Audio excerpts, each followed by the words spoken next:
about this whole mask thing right now. They're saying kids don't ask why. You're told to wear a mask, and that's that. Just obey. Just obey. You know, you're not teaching them critical thinking skills. No, you're not. You're teaching them actually to be a follower. And I like that last bit about thinking for yourself. Can you say it shorter? What did I say though?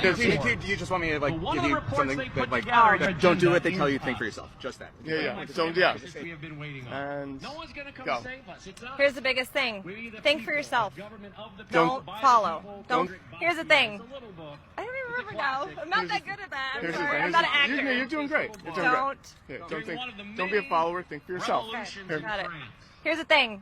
Don't be a follower. Think for yourself. This is the free thinking crowd. So, my friend and I made this just to show how you can get them to say anything. You can get them to say pronouns. And Donald Trump loves this country. He's done more for you than you realize. And Jack Smith... What's an example of that? What's an example of that? Look it up. I'm not your secretary. My point is, Jack Smith is targeting the man who has done more for you and the rest of the country, and therefore that makes Jack Smith a traitor, guilty of treason, a CIA mole, and he needs to be in jail. I got to say, you're doing a great job, like on camera. Would that be something you're interested in? Oh yeah. Here, take my card. Oh, sweet.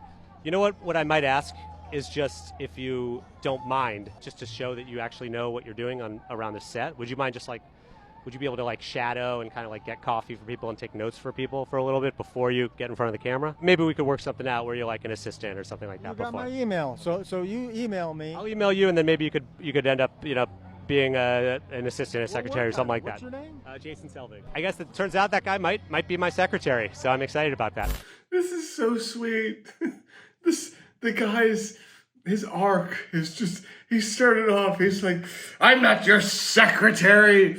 And Jason's like, would you like to be my secretary? He's like, well, yeah, I just, but I'm not your secretary, but I mean, I could be.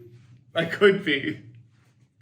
I mean, was that all it takes? Is just inviting them in? Do we just need to hire MAGA? The guy softened up. I was like, oh, well, that was actually, yes, I like that. I'd like to get you coffee, and so it'd be fantastic. I mean, is that all it's going to take? I mean, we could, raise the minimum wage, and we could all hire them. Yeah, raise the minimum wage, maybe, and then to, where everyone's, not slave wages, not starvation wages. I really want us as a country to have like an honest division. Right now we're very divided as a country, but it's not honest. That's my problem. I want it to be like rich, poor, that's it. Like you have money, you don't. Great. And liberation. Right now it is just I mean, MAGA, you have like the people, like the billionaires at the top being like, I want to stay billionaire, and I don't want people that in office that believe I should be a billionaire. And then you have like a lot of these MAGA, they're like, the useful idiots is what I call them. These are the people that like are going to completely vote against their class interests. I mean, let's not be, Democrats totally do that too. But I mean, pretty much, if you're voting, chances are you're voting again. I digress. So, but yeah, I feel like this guy could use some class consciousness.